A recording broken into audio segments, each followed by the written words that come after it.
ফালইয়াবুদু রাব্ব হাযাল বাইত আল্লাযী আত'আমাহুম মিন জু'ইন ওয়া আমানাহুম মিন খাউফ।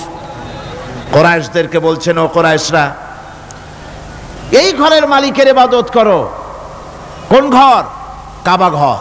এই কাবা ঘরের মালিক কে? আল্লাহ। এই ঘরের মালিকের ইবাদত করো। কি হবে তাহলে?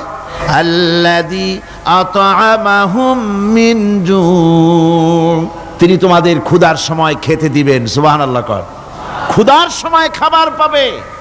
ওয়া আমানাহুম মিন খাউফ, আর যখন বিপদ আসবে, মুসিবত আসবে, সন্ত্রাস সৃষ্টি হবে, বিপদ মুসিবত আসবে, ভীতি আসবে, ভীতির সময় আমন আমান নিরাপত্তা পয়দা করে দিবেন আল্লাহ সুবহানাহু ওয়া তাআলা এই ইবাদতের মাধ্যমে। সুতরাং আমার ইবাদত করো।